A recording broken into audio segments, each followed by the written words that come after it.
لے کر ہم کو دیتے ہیں تو کیا یہ شرک ہوتا ہے؟ جی ہاں، بالکل شرک ہوتا ہے۔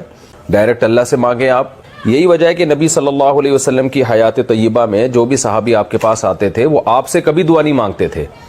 آپ سے دعا کی درخواست کرتے تھے کہ آپ اللہ سے مانگیں۔ کبھی یہ نہیں کہتے تھے یا رسول اللہ آپ میرا یہ کام کر دیں، بلکہ آپ اللہ سے دعا کریں کہ اللہ میرا یہ کام۔ بسم اللہ الرحمن الرحیم، نحمدہ ونصلی ونسلم علی رسولہ الکریم۔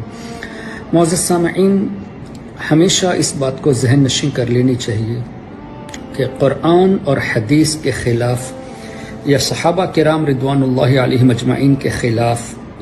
کوئی اپنا موقف پیش کرے، چاہے وہ کتنا ہی بڑا عالم کہلائے، ظاہر عالم تو ایسا کر ہی نہیں سکتا، چاہے وہ کہلائے، چاہے لاکھوں اس کے فالوورز ہو، ہرگز اس کی باتوں پر آ کر اپنے ایمان کو برباد نہ کر دینا۔ ابھی آپ نے سنا کہ یہاں مفتی طارق مسعود نے یہ کہا کہ کہیں بھی صحابہ کرام رضوان اللہ علیہم اجمعین سے یہ نہیں ملتا کہ انہوں نے نبی پاک صلی اللہ علیہ وسلم سے اس طرح مدد مانگی ہو کہ یا رسول اللہ صلی اللہ علیہ وسلم آپ میرا یہ کام کر دیں، جبکہ اگر کوئی اس طرح مانگے گا تو یہ شرک ہوگا، تو صحابہ نے اس شرک کو نہیں کیا۔ سب سے پہلی بات تو یہ ہے کہ ہم سب کا عقیدہ یہ ہے کہ اللہ تعالیٰ ہی سب کچھ عطا فرماتا ہے، اور اللہ نے قرآن کریم ہی میں فرما دیا کہ اللہ نے ذرائع رکھے ہیں، اور بخاری شریف میں واضح طور سے ہے، نبی پاک صلی اللہ علیہ وسلم نے ارشاد فرمایا واللہ یعطی انما انا قاسم، اللہ دیتا ہے اور میں ہی تقسیم کرنے والا ہوں۔ تو تقسیم کرنے والے کے پاس مانگنا یہ شرک اگر ہوتا تو حضور علیہ الصلوۃ والسلام کو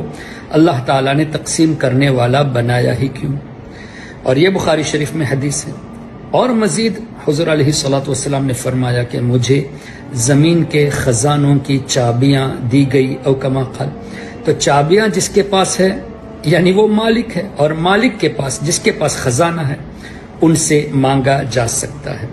اچھا، اگر کسی مولوی صاحب نے بنام مولوی، حقیقت میں تو مولوی ہو ہی نہیں سکتا، نے اگر یہ کہا کہ صحابہ کرام نے کبھی اس لیے ایسا نہیں کیا کہ یہ شرک ہے، تو اس کا مطلب انہوں نے نہ قرآن پڑھا ہے نہ حدیث پڑھی ہے۔ مفتی کا ٹائٹل ہونے کے باوجود بھی بخاری شریف، مسلم شریف وغیرہ کتب احادیث سے بہت دور ہیں۔ بہت مشہور حدیث آپ دیکھ لیجئے، مسلم شریف میں بھی ہے، دیگر کتب احادیث میں بھی ہے، ابو داود شریف میں بھی ہے، نسائی شریف میں بھی ہے، کہ نبی پاک صلی اللہ علیہ وسلم نے حضرت ربیعہ رضی اللہ تعالیٰ عنہ سے فرمایا سل، اے ربیعہ مانگو، اور حضرت ربیعہ نے کیا فرمایا؟ اسألک مرافقتک فی الجنہ۔ یہ حدیث میں اس لیے پیش کر رہا ہوں، ویسے تو بہت سی حدیثیں ہیں، اس حدیث پاک کو پیش کرنے کا مقصد یہ ہے کہ کوئی یہ کہہ سکتا ہے کہ دنیاوی چیزیں مانگنے میں حرج نہیں، لیکن جنت کا سوال یہ تو آخرت کی چیز ہے، اور وہ بھی حضور علیہ الصلوۃ والسلام سے حضرت ربیعہ رضی اللہ عنہ نے مانگا، اور ہمارے آقا صلی اللہ علیہ وسلم نے یہ تو نہیں فرمایا کہ جنت میں نہیں دے سکتا، یہ میرے اختیار میں نہیں، یہ آخرت کی چیز ہے، میں کیسے جان سکتا ہوں کہ تمہارا انتقال ایمان کی حالت پر ہوگا یا نہیں، بلکہ حضور علیہ الصلوۃ والسلام نے او غیر ذالک فرمایا، یعنی اور بھی کچھ چاہیے۔ سبحان اللہ، اس سے کیا پتہ چلا کہ نبی پاک صلی اللہ علیہ وسلم سے جب مدد مانگی گئی تو جو نبی شرک اور کفر کو مٹانے تشریف لائے انہوں نے منع نہیں فرمایا بلکہ عطا فرمانے کی بات کر دی، اور یہ مسلم شریف اور دیگر کتب احادیث میں موجود ہے۔ اور مزید بڑھتے ہیں، اگر یہ عالم ہوتے تو ان کو کتابوں کا علم ہونا چاہیے۔ امام حاکم رحمۃ اللہ علیہ نے المستدرک میں، اور اسی طرح ابو یعلا میں بھی یہ روایت موجود ہے کہ ایک مرتبہ ایک اعرابی نبی پاک صلی اللہ علیہ وسلم کی بارگاہ میں تشریف لائے، اور حضور علیہ الصلوۃ والسلام نے کچھ اس طرح فرمایا، مانگو، کیا مانگتے ہو؟ تو حضرت مولا علی مشکل کشا رضی اللہ عنہ فرماتے ہیں کہ ہم یہ سمجھ رہے تھے، اب دیکھیں صحابہ کرام کا عقیدہ، صرف مولا علی کا نہیں بلکہ دیگر صحابہ کا، ہم یہ سمجھ رہے تھے کہ اب چونکہ حضور نے مطلق فرما دیا مانگو تو یہ ضرور جنت مانگ لے گا، لیکن ہوا کیا؟ انہوں نے اونٹ کا تذکرہ کیا، اور جانے کے بعد ان کے نبی پاک صلی اللہ علیہ وسلم نے کیا اس طرح نہیں فرمایا؟ اس شخص سے بہتر تو بنی اسرائیل کی وہ بڑھیا تھی جنہوں نے حضرت موسیٰ علیہ الصلوۃ والسلام سے جنت میں اپنی رفاقت مانگ لی،